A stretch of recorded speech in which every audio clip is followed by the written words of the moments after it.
Hi, today I'm here with James McDonald from Morton Michelle Insurers. James is their business development manager. And James, obviously insurance covers a massive remit. What is one thing that people kind of never ask about their insurance or their insurance needs that really should be quite high up on everyone's list?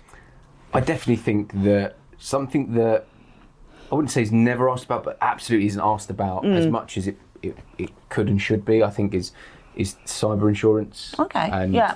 that world of digital risk and cyber risk. I think for a lot of people, when it comes to understanding it, it's new in a lot of ways. And do they underestimate it, do you think? Absolutely, yeah. I mean, I think I underestimate it. Yeah, I do, yeah. And it was a colleague of mine, Steve Cross, came to the NMT Owners Club in Celtic Manor, and he delivered a workshop on cyber insurance. And some of the numbers around how big the industry is, how impactful it is, are absolutely astounding. I mean, I think one of the things that the factoids that Steve shared is that the cybercrime industry generates more money per year, or is as a value is of higher value than the world cocaine trade, which just blows your mind when you think about the scale of it. Yeah. I mean, it's. I think it has no boundaries. It has no borders.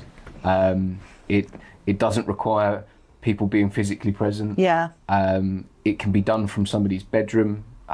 It can be done with relatively low-tech equipment by someone, and a lot of people sometimes, when they look at themselves in their business and say, why would somebody target me? I'm not big enough. I'm not. And you see the businesses in the news that sometimes suffer these cyber attacks. Well, actually, to a cyber threat actor, when they look at business, they want those ones that are, to them, what they would perceive as sort of like the low-hanging fruit. You're not bread and butter. Yeah. You might not be, as a business owner, able to invest in sort of the digital protection that a large international corporation can do. So you might represent an easier target to them, and I think that's where they would look at that as appealing to themselves. So working with your insurance company to understand, what can you do from an insurance perspective, but also are there resources out there that are available to you that can help you be less appealing to a threat actor? And I think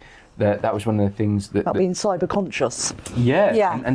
And being proactively prepared and I suppose less open to that potential risk. I mean, one of the things that Steve was speaking about at the Owners Club was the software, the system that they've developed called Cyber Prepare, and that's got the ideology behind that is, let's look at your business both from an internal perspective. What are you doing operationally, systemically? What are you doing with your people, your training? How do you record and keep data? What do you do in terms of making sure that everybody's understanding how your systems work to try and close that human error gap?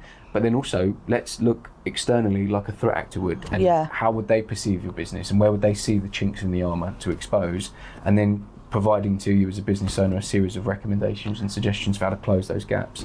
Because I think that sort of step gives you the chance. Well, you need that, because you're not going to know what those gaps are. You'll be amazed. And we all watch it. We see elderly relatives get scammed and just think, oh, that's not going to happen to us. But then actually, in this day and age, it's so easy. You click on the wrong link, or it feels like a perfectly reasonable phone call from your bank, and then before you know it, you're down that warren yourself. So you need someone outside who goes, this is this tiny little gap, we can still get in. And you need someone to be saying that, don't you? Absolutely. I mean, the biggest, I suppose, risk when it comes to cybercrime, more often than not, outside of sort of like weak security protocols like password refreshing and stuff like that, it's that human error. It's that person clicking on the wrong link. It's that person leaving something unlocked or available that then creates goes from a chink in the armour to a gap in a fence.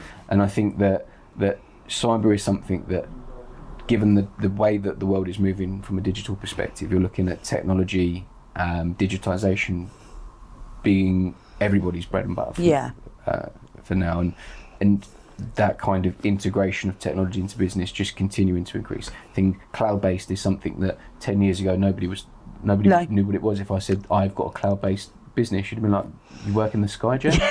Whereas cloud-based, now everybody has some sort of cloud-based data resource. People work with third-party software and system providers, and I think sometimes they make the assumption that, oh, well, if something goes wrong, it's them. Yeah. That's not the case. No. And I think that's where working with your insurance partner, working with them to understand, okay, what can I do as a business owner to protect me, myself, and my customers from a cyber and a cyber liability perspective. Great points, and I think really worth discussing in more depth at some point as well. Yeah, absolutely. So I hope you guys found that useful. If you have any questions, please drop them below, and we'll speak to you again soon.